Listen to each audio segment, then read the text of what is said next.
What's up, everyone? Happy bad weather Monday. It's not raining or hailing, I guess, so we'll call that good.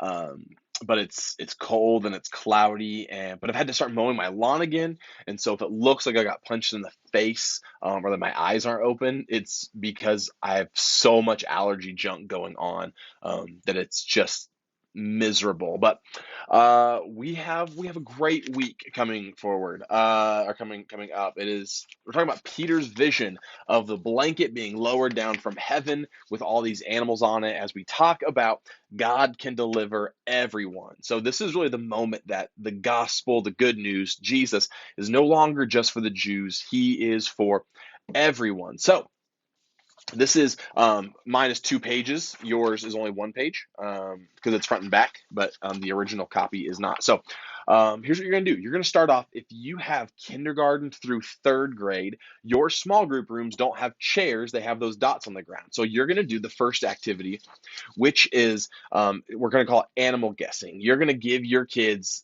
different kinds of animals. The bigger the group, the more kinds of animals you can give them. I wouldn't go bigger than four, more than four. So if you have, let's just say you have 12 kids, I would probably go three kinds of animals. That way you have four each.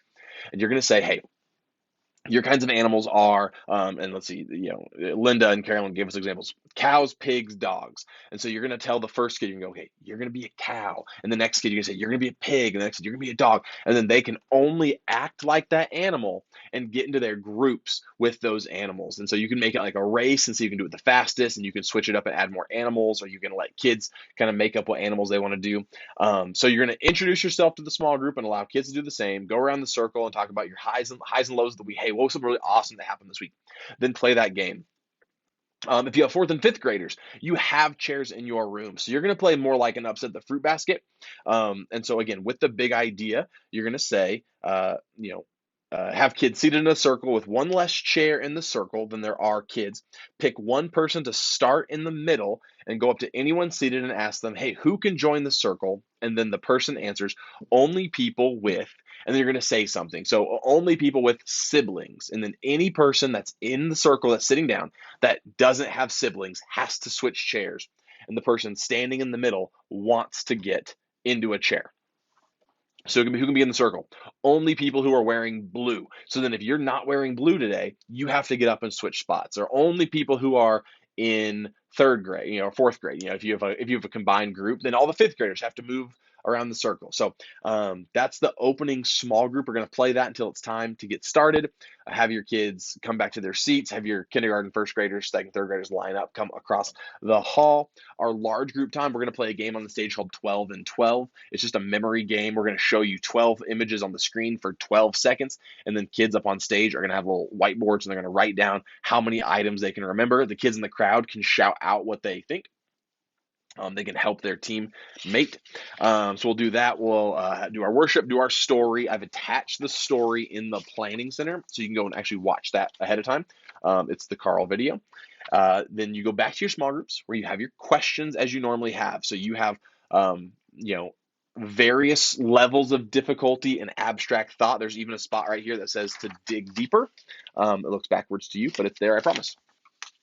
I wouldn't dig deeper with kindergarten and first graders, but you totally could with fourth and fifth graders. I should probably say this. Emma Straley, our middle school lead, is actually going to be with the fifth graders all weekend. So if you're normally with fifth graders, you can be there as well. But she is there for the sole purpose of going, in a few weeks, you're going to be sixth graders, and I'm going to be the one in your ministry, and I want you to know who I am. She's there to kind of help that transition go well. So after the questions, you have pray with your group, ask for prayer requests, see what's going on in their lives. And then once you've done that, you have two options. One is a memory verse call and respond. So you can split your group into two groups. And like the group A says the first half of the verse, and then group B says the second half. You go back and forth. You can switch it up, go, group B says the first part, group A says the second part. So they're saying our memory verse, practicing that. And then the other option is called message delivery. And you're going to start by telling a story about a time that you forgot to invite someone to a party, or that for me, it's like I go back to like when I got married, where we only had so many spots for the wedding. You can't invite everybody. And so it was like, okay, but who makes the cutoff when you're not allowed to invite every single person you know who gets the cutoff. So like for a kid, you go like, wait, have you ever had a birthday party, but you can only bring 8, but you have 10 friends and like you have to not choose 2. The good news is that God can deliver everyone. That God's good news is for everyone. We don't have to pick and choose. And so then we're going to have this coloring page. What it's kids can do a couple things with it. What it says to do here is like draw or write the names of people that you can deliver God's message to. I understand that for a lot of kids, that's gonna be tough because like we still have kids who every week are like, I don't know anyone that doesn't know Jesus, and it's like, well, yes, you do. But if they would instead like to just draw a delivery truck, but have that be the reminder that we are the ones, we are the messengers, we deliver God's message, and we need to know who we're delivering that to, and it's people who don't know Jesus, who's that in our lives. You can make it as simple as that.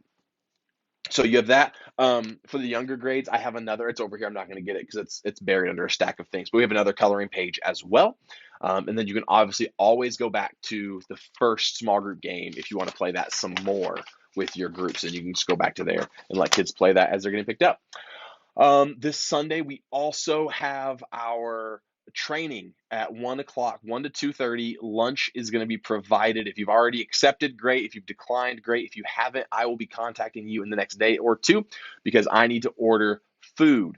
I also am inviting some subs, some guests, some once they expressed an interest in serving in KidMin.